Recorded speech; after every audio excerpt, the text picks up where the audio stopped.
Good evening, friends of Josie.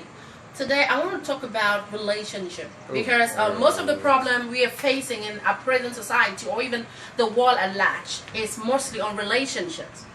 How do you set your goal in the relationship you are into, or how do you even set your goal concerning the relationship you want to have sooner or later in life? You see, I don't know, there's this parable that goes like the way you lay your bed, so you lie on it. The way you set your relationship, that is how you are going to end with it. What is the essence of you being in a relationship? Is it for sex? Is it for money? Is it just because you don't want to be alone? Or are you in a relationship because you're trying to see if the courtship is going to lead to marriage? Then if that's not your goal, then I don't think you have a goal for a peaceful relationship. Most of the people now complain that there's no peace in the relationship, but I want to tell you that there are some people who are still having an amazing relationship because of the goal they set for themselves. Let's look at it this way. Do you know that that's how you can be in a relationship? It limits your potentials. It limits the inner you from flowing. It limits your God-given talent from excelling. Life is not all about, life is not limited by school.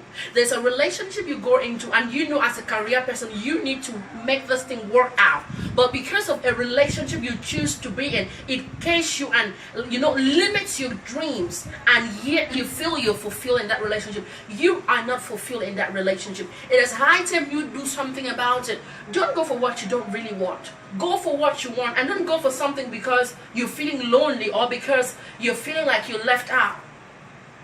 Do something that you can after 10 years, 5 years, you can still be happy with it. Get married to someone, even if in the next 20 years, you're still gonna be happy with it. Have you talked about your goals with the person you're dating? Some women take so many, face so many crises in relationships. A guy slap you and you say, oh, he just slapped me because I misbehaved. Who does that? No one, no matter how bad the situation is. I don't feel raising hand to someone is the best solution to it. Because even if you hurt yourself, you cannot actually beat yourself. Then why beat the person you're courting? And this person will give flimsy excuses. He's going to change after marriage. Who does that? Or who told you? You cannot change anything. Anything you need to change in a relationship, you change it before marriage. Because once you are in that marriage, you cannot change nothing. Are you happy in it? You're giving excuses for someone. Don't give excuse for a guy or a woman. A woman who is bent on frustrating your life because she's pretty. You think life is all about being pretty? She's gonna get old someday. Be with someone that you can still wake up in the morning, even after spending money to marry her, you say, wow, I'm blessed I married you. How many couples are still saying, wow, I'm blessed I married you after 10 years? It depends on the goal you were setting for your life as a single man or a single lady. I had some friends of mine saying, I don't pray about my boyfriend. Who told you? But you are eating his money. You people going out doing a lot of intimacy together. You don't pray about it. You start now to lay a good foundation, a solid foundation that even in years you're not going to cry. You see, the high rate of divorce now in the society is alarming. And that is because of some of the goals that people say. Fine, I am not disputing the fact that uncertainties happen in life. But you as a person, you need to be alarming.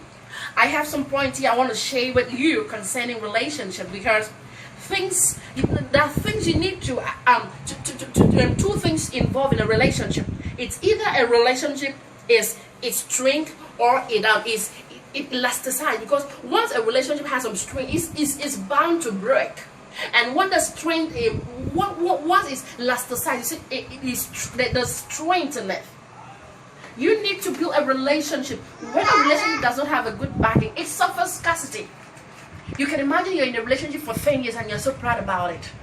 My dear, you cannot be in a relationship for 10 years and call it, it's already marriage. Scarcity. You get entangled with a guy and already they've dropped you out of school already. Your families are going through you as a person. The favor stop locating you because of the person you are having something with.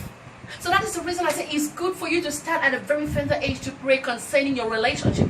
Number 2 is limitations. There's how you can just meet a pretty young girl, a handsome young guy, but you feel that is the right person for you because he's handsome. And automatically you've not even seek the face of God concerning that relationship. You just believe he's a person and you are limited. Your career is not moving. Nothing around you is moving. He keeps you from doing the things you're supposed to do as a priority. And you just give excuses for this guy because you feel he's the right person for you. Mr. And Right. no, it's so wrong. So it is high time we kind of decide, okay, and number 3 is stress. You can imagine a girl will meet a guy just because he has some potentials. He does not even have money to come pay your dowry to come and do a proper marriage already. You are stressing out yourself to do the marriage. No! We cannot cheat God. Because even the Bible said a man will leave his family. You cannot pay a dowry. It is not in our culture. Maybe that is done in India. I think. But you cannot stress yourself trying to marry a man. You cannot even cheat God. So allow a relationship to bring out the good in you and not the stress in you. You are stressing out looking for money to feed a guy. No! It is not done that way. We are meant to be supportive to a man, not the head. I don't even pray to be the head for my husband. Because sometimes it could make you, it could stress you out. And you look 10 times older than the age you are. So what am I saying? Set a goal and know your worth. Set a standard for yourself. You don't have to set a standard because of a family background. Background has nothing to do with the person you are aiming to become. Check many stories. You don't need to be born to Dangote to make it in life. Come on. With your senses, with God by your side, you will make it. What can you do to get a better relationship? Number 1, discern every relationship before you enter it. Oh, fine. You just walk into a mall, maybe after buying something, your money was not complete for you to pay, and a guy or a lady just walked down to you and just paid your money, and already he's nice, he calls you, and already you don't even want to know what this guy does. You don't even want to know his relationship with God. You don't even want to know anything, but you just feel he's the right person, he's a nice man, he's a giver. Don't be thrilled by all of that, because that is the misconception we have concerning life. Oh, someone just give you a lift. That man is so amazing. He called you up for your school fees. So amazing. Do you know what is really helping you for? Discern every relationship before you enter into it, so that you will not end up lamenting. And number 2 again, move under close spiritual supervision. Pray about the person. You can see a young guy who is possessed, a young lady who is a witch. You don't know. Some of us, we are dating witchcraft and witchcrafts. We are dating spirits. Just because someone's appearance is appealing does not mean you have to conclude. Pray to God about it. Seek God in your relationship, because once you make God the center of your relationship, everything just blow up. You don't pray for things to happen. Number 3, prescription of what you want in your relationship. Is it God the center of what you want in your relationship, but this person you are dating does not even go to church, does not even know God, does not even have a relationship with God, but because he's wealthy and you say you're going to change? My dear, you cannot change any man until he or she wants to change. And again, do you love someone who goes to church, or do you love a man who is so close to the family, but the man you are dating does not even have any relationship with the siblings, and you conclude, you cannot change a man. You can only change a man if the grace of God is with them, or if the grace of God want them to change. So don't be deceived. Know what you want in your relationship and stand your ground on it. So you see, we have to set a goal, a proper goal, because the mistakes sometimes we make could even ruin the lives of our offsprings. Sometimes, if you're not in a happy home, it affects your family, it affects your kid. So a bad relationship, because a bad relationship is more like any bad car that does not accelerate. It can never take you anywhere.